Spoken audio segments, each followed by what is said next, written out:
Hello and welcome to IGPP Expert Talks. I'm Heena Goswami, Editorial Consultant with IGPP, Institute for Governance, Policies and Politics, New Delhi. On November 5th, 2024, the US citizens will elect their next president. The election in US has raised considerable excitement among Indian audience as well, and hence IGPP has begun an educational series to introduce the audience to the various facets of the electoral procedure in the US and reflect upon the various issues that are important to the American voters, which in turn would acquaint the audience with the social and cultural complexities of the nation. The program would further reflect upon the consequences of the voters' choice upon the larger world with particular focus on India and highlight the role played by the Indian and other diaspora communities in the US elections. The federal structure of the United States is a foundational element of its democratic system, crafted to ensure a balance of power between national and state governments. This design allows states to play a crucial role in elections, significantly impacting national policy and party dynamics through their distinct voting patterns and electoral influence. In the early years of the Republic, political alignments were fluid, dominated by the Federalist and Democratic Republicans. The Federalist, led by figures like Alexander Hamilton, favored a strong central government, while the Democratic Republicans, led by Thomas Jefferson, advocated for states' rights and a limited federal role. This early era lacked the rigid party classification we see today, and political loyalties were often shaped by regional and economic factors rather than clear ideological lines. As the country progressed into the 19th and the early 20th centuries, political realignments began to solidify. The Civil War era, with its profound debates over states' rights and federal authority, set the stage for future partisan divides. By the mid 20th century, the political landscape had become more defined, and the terms red and blue states emerged to describe the increasingly entrenched party affiliations. Red states, typically Republican strongholds, have been characterized by conservative policies and a focus on limited government intervention. Blue states, on the other hand, lean democratic, advocating for progressive policies and expanded government role in social issues. The concept of purple states or swing states became prominent in the late 20th and early 21st centuries. These states do not consistently vote for one party, instead showing a fluidity in their political preferences. The unpredictability of swing states like Pennsylvania, Wisconsin, and Arizona can significantly influence election outcomes. For instance, the 2000 presidential election was famously decided by Florida, a key swing state that ultimately tipped the balance in favor of George W. Bush. Today, the political map of the United States reflects these historical developments. States such as California and New York, with their substantial Democratic leanings, contrast sharply with red states like Texas and Alabama, which consistently support Republican candidates.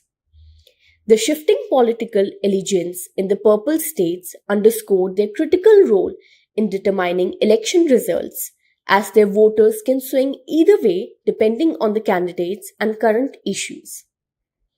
This dynamic federal structure and evolving state classifications illustrate the complexity of American politics, where state-level variations in voting patterns can have profound implications for national policy and party strategy. In our ongoing series about the US presidential elections, to discuss federalism in the US and understand the distinction between red states, blue, and purple states, today we are joined by Dr. David A. Hopkins. Dr. Hopkins is the Associate Professor of Political Science at Boston College.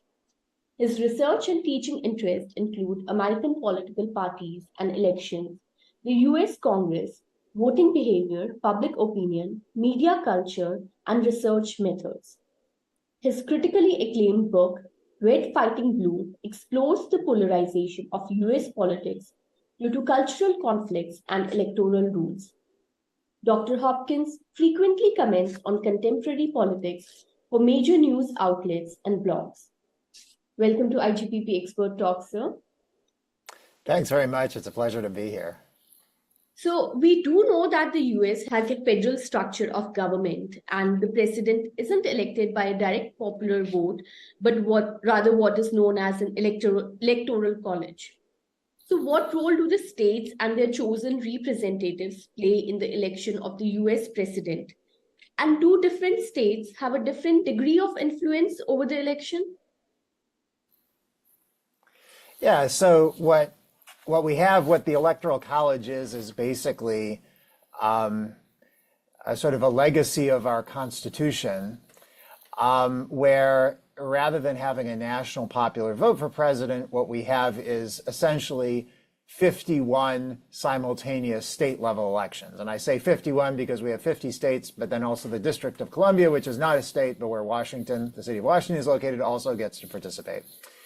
And candidates, you win the presidency in the United States by winning a majority of electoral votes, which are basically apportioned to the states. And it's roughly by population. More populous states get more electoral votes. And virtually all of the states deliver their entire number of electoral votes to the candidate that places first in the state. And so when you ask, does this mean some states have more influence than others? Yes, that is definitely true, but we can think of influence in more than one way. One way to think of it is, well, do some states just have more electoral votes than others? And, the more electoral votes you have, the more influence you have. Well, yes, that's true. Bigger states have, more populous states have more electoral votes, and so they have more influence sort of in mathematical terms over the winner. But in practice, what the Electoral College does is it really incentivizes candidates to focus on the states where the outcome is in doubt.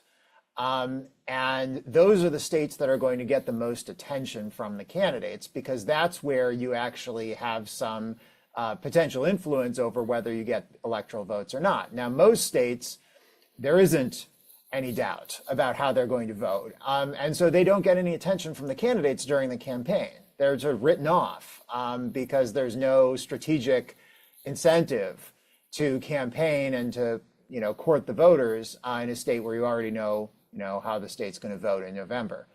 So while in theory the electoral vote, you could say the biggest states have the most influence in terms of who gets the most attention from candidates, it's the competitive states that have the most influence. And of course, the bigger the competitive state, the more electoral votes are in play, then the more influence they might receive, at least in terms of drawing attention of the candidates. And so we have a system where it makes a great deal of difference whether you're living in a state that's up for grabs in the election versus are you living in a state where everybody can predict how it's going to go. That's really going to determine whether you see a lot of TV ads, whether the candidate comes to your city to campaign, whether someone tries to knock on your door or call you on the phone to get you to vote for their side. All of that is determined by basically the perceived competitiveness, political competitiveness of whichever state you live in. What is this distinction in the American political landscape between the red states, blue states, and swing states or the purple states? So, simply put, red states, I understand, are the Republican states, blue states are Democratic states, and purple are the swing states. But how has it evolved? We know a little that it was during the Civil War and immediately after it that the southern states supported the Democratic Party and the northern states supported the Republican Party. How has this geographical division of state supporting parties evolved over the years? Yeah, well, obviously, when you have a large, diverse country, people who live in different parts of the country may have different politics. Just, of course, India is exactly the same, right? You have heterogeneity in the distribution of social groups and economy and industrialization and urbanization and all of that across the geographic map of the country. And America is, of course, no different. And so American history is, to some degree, a history of geographic conflict and geographic differences over politics. And obviously the most famous example being the Civil War, the American Civil War, where you had an issue, slavery, that fundamentally divided the North from the South because we had one part of the country where plantation agriculture was viable due to the soil and the climate and all that, and another part of the country where it wasn't. And so the one part of the country developed a slave system and the other part didn't. And so that ended up leading, 75 years later to the Civil War that divided the country regionally. And so, almost any issue you could pick, there's going to be some geographic variation in sort of where people come down on that issue, what they believe about that issue. Today, of course, Americans are divided about all kinds of issues, but they're especially divided about what we might call culture war issues, issues about race and gender and immigration and globalization and lifestyle and religion. And those in particular are issues where there's a pretty distinctive attitude in the South and rural America, sort of coming down on the more conservative side, more Republican side of those issues, and the more urban, coastal parts of the country, sort of coming down on the left or the Democratic side. And so today, when we talk about red states and blue states in America, part of that is just talking about what party your state votes for president. Are they reliably in the Democratic or Republican column? But Americans also use those terms to mean just the culture of their communities. If they say, "Oh, I grew up in red America," what they mean is not just I grew up among Republicans, but I grew up among people who maybe went to evangelical churches, who went hunting on the weekends, who liked stock car racing and college football. And if you say, well, I grew up in blue America or in a blue state, what you probably mean is I grew up among people who were much more, diverse in terms of their ethnic background, and they were more intellectual, and they liked to go to bookstores and coffee shops on the weekends instead of out hunting. And they had progressive views on gay rights or feminism or other sort of cultural matters. And so, when we talk about the divisions and the polarization in our country, it's not just about separating, one party from the other, but it's also about separating one set of regions from another set of regions.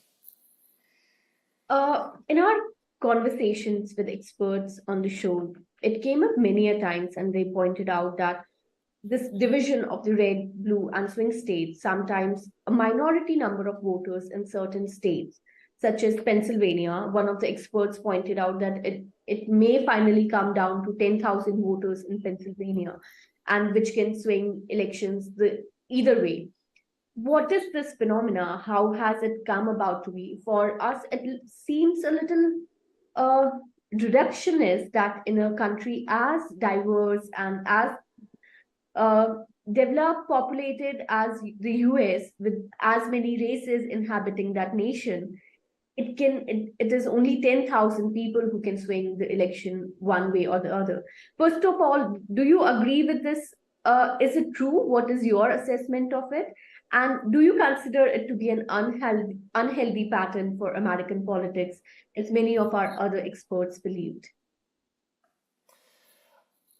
Well, the answer to the question of yes, can the election be decided by 10,000 votes?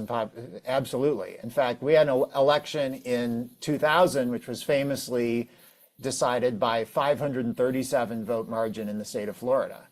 And that's again a function of the Electoral College, that it doesn't matter which candidate wins the most votes nationwide, it's which candidate wins the most votes in the pivotal state in the Electoral College. And we're in an era right now in American politics, this has not always been true in American history, but over the last 30 years, we're in an era in American politics of consistently close national elections. For a lot of the 20th century, we had a lot of elections that weren't that close. And so the Electoral College didn't matter that much because one candidate was already so far ahead that it didn't really matter about where their votes were coming from. They were sort of winning a big national landslide a lot of the time. When Ronald Reagan ran for re-election in 1984, he won 49 of the 50 states. That would be pretty much impossible to do today for one party to do so well, because so much of the country would, no matter what, would sort of vote for the other side. So we're in an era now of the elections being very close, and so that makes the Electoral College more important. But the other thing that's distinctive about our era is that most states are not close. Most states are reliably Democratic blue states or Republican red states. And so the number of states that are the purple states, that are the swing states, that are the battleground states, however you want to, describe it, is a small percentage. There really are only going to be about 10 states in this election where there's any real doubt at this point about how they'll vote. And there are really only about 6 states that really are probably the decisive states. And Pennsylvania is one of them, Michigan, Wisconsin, Georgia, Arizona, Nevada. You tell me which candidate each of those 6 states, and I'll tell you who's going to win. Now, is this a good way to run an election? Opinions differ, obviously, on that. Most Americans actually find the Electoral College a little silly. They would just as soon have a regular national popular vote.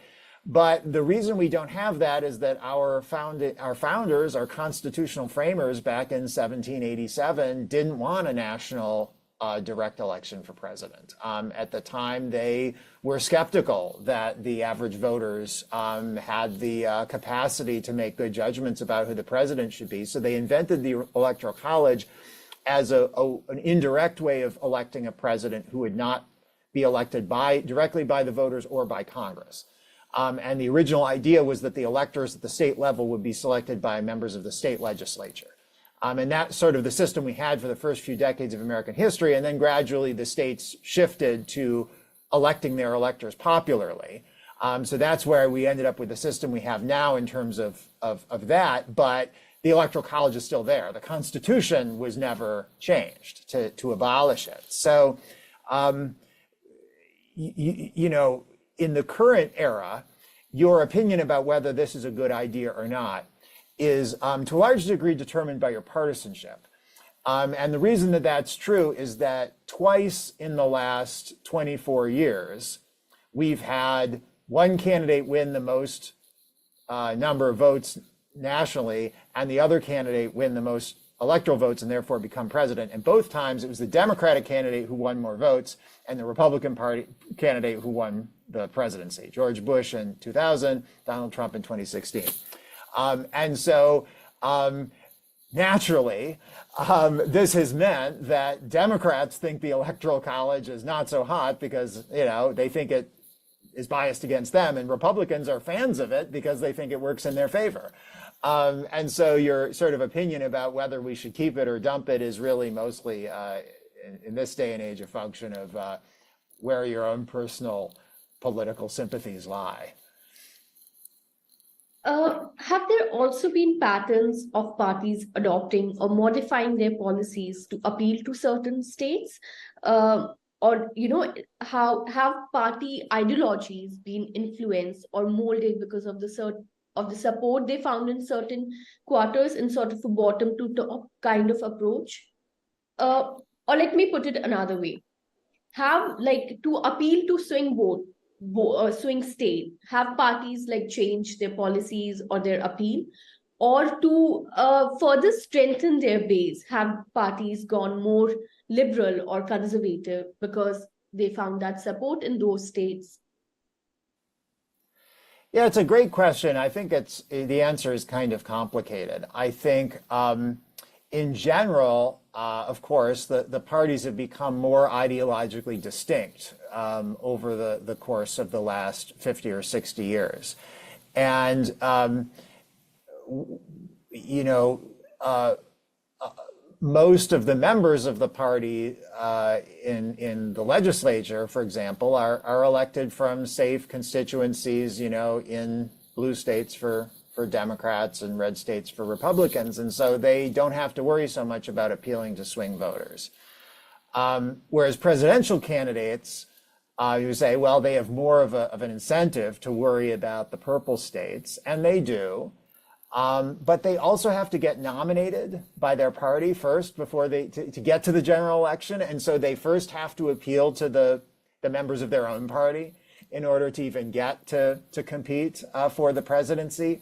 And so if they take moderate positions with an eye towards, you know, sort of appealing to swing voters or swing states in general elections, they risk, you know, sort of alienating the loyal members of their own party who actually get to choose the candidates. So we haven't seen in practice the need to appeal to the purple states act as a huge moderating influence on our politics. Having said that, once you do get to the general election, you start to care a lot about what the people in those specific states think. For example, choosing your running mate. You know, once you get to the general election, choosing who your vice presidential running mate is going to be. Well, you want to appeal to members of the, you know, electorate in the purple states. And so if you've got a running mate from a purple state, maybe that running mate might help you a little, you know, win some votes in that state. And maybe that would be something that would really help you in the electoral college. Or if there's a particular issue that's specific to a state, energy or trade or you know, whatever it might be, well, maybe you work some of that into your speeches, you know, when you're out campaigning. So I do think that you know, candidates are aware of that strategic calculation and they act on it, but there are also constraints that they face, that they can't fully just pander to swing voters in swing states all the time, because they also need to keep their own party base happy too.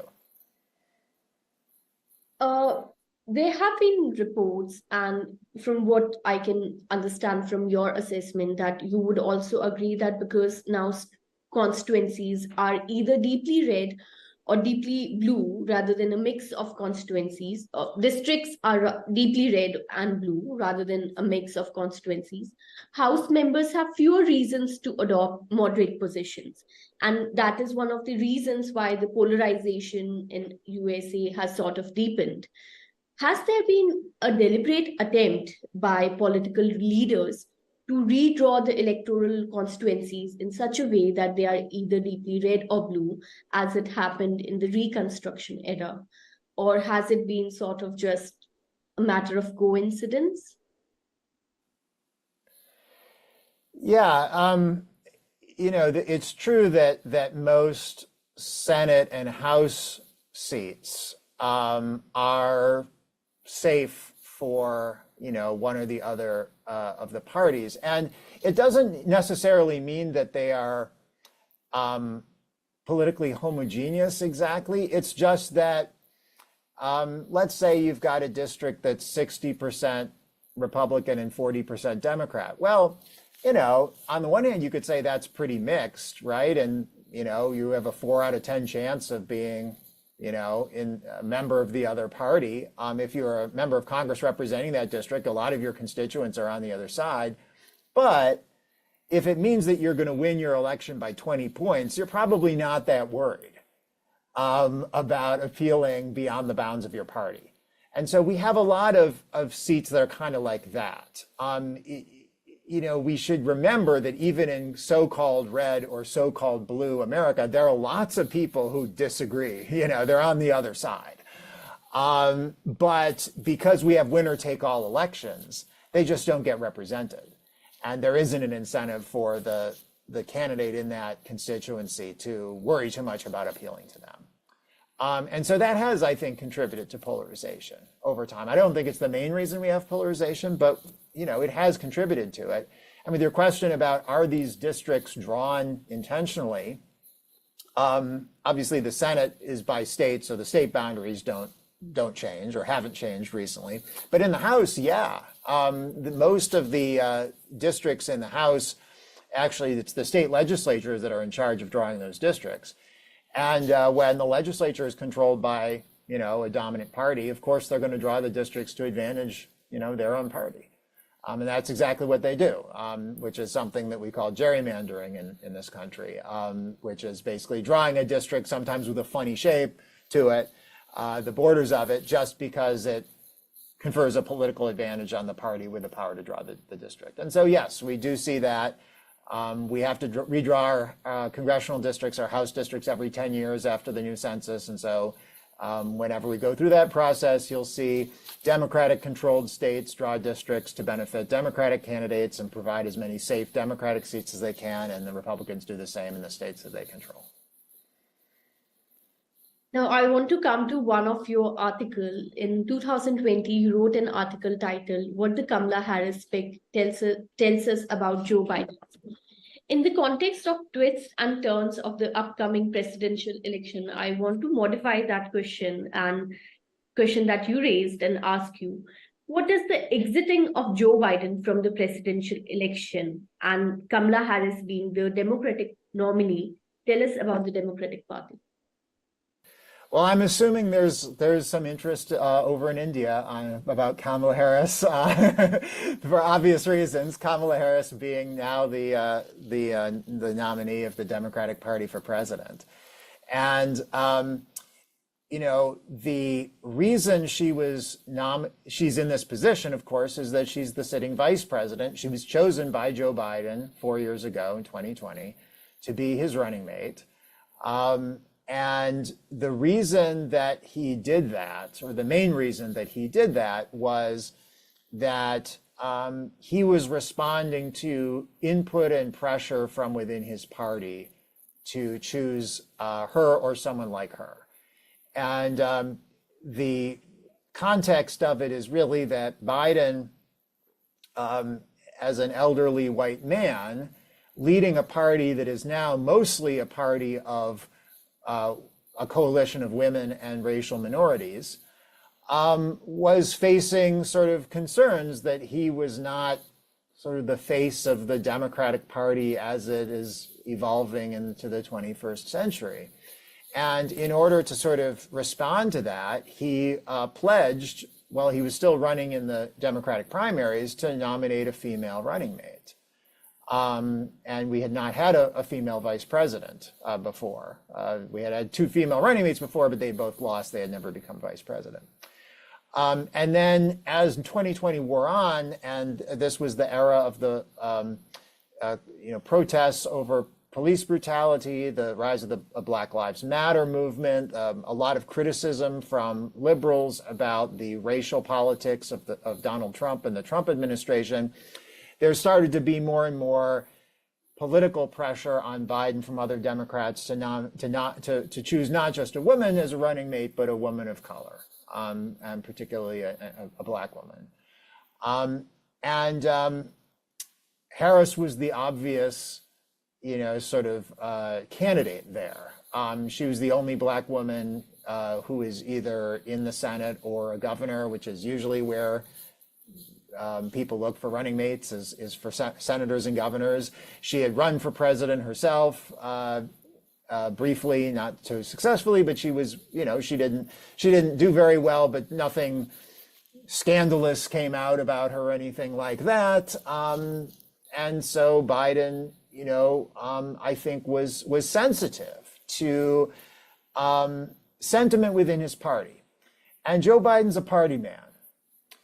He's been in politics an awful long time, and he's always sort of tried to be right in the middle of whatever the Democratic Party stands for at the time, to sort of keep everybody in the Democratic Party as happy as he can.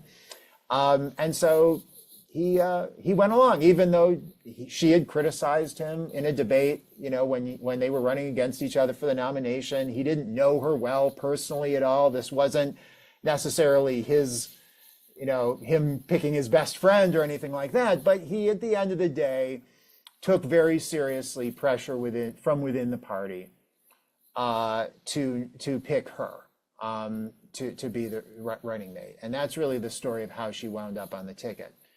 And similarly, the events of the last few weeks, which have culminated in Biden stepping aside sort of unprecedentedly in the middle of the campaign, has been a story of Joe Biden ultimately listening to a lot of other people in the party, and ultimately deferring to their judgment, even against maybe his own initial wishes. That a lot of Democratic members of Congress and members of the Democratic National Committee became very concerned after the debate with Trump in June that Biden was simply not up to running against Trump, that he wasn't going to win, and that he might lose badly and might take a lot of other Democratic candidates on the ballot down with him in this November. And so the story of how we wound up, somewhat unexpectedly with Harris as the nominee is really a story of Biden initially, of course, resenting and being very upset and defensive about this criticism, but ultimately yielding to the calls from within his own party to step aside. And Harris, of course, was there as the sort of logical heir apparent, and someone who everybody in the party could sort of agree on as the obvious alternative option to run in Biden's place. And so this is a kind of an example of a party sort of making a collective decision kind of on its feet in the middle of a race to swap candidates for strategic reasons, but also that, the fact that she is a woman who would be the first woman president. She's a woman of color who is both Black and Indian American in her background. She is younger than Biden and younger than Trump. Those are all things that make a lot of Democrats satisfied and maybe even in some cases enthusiastic about her being the candidate of the party this fall. And so it's a good case study for us political scientists in how a party can exercise power over a president. Sometimes Americans treat the president as kind of the center of the universe. And we sort of look to the president, sort of assume the president has all this power and the president can solve all our problems and no one can tell the president what to do. Well, here's a good example of someone not only telling a president what to do, but basically telling a president you're going to stop being president. And so it's a fascinating, from an academic point of view, an absolutely fascinating historical, go down in history as a case study of how other party leaders can exercise influence over a president. But, other presidents might have tried to ignore it, and Biden, Biden's a party man. Ultimately, if the party says time's up, he took that, ultimately he took that seriously and he yielded to it. And so it says something about parties and elections and all that, but it also, I think, says something about Joe Biden and Joe Biden's view of politics and view of himself. Thank you so much for joining us today and giving us this fabulous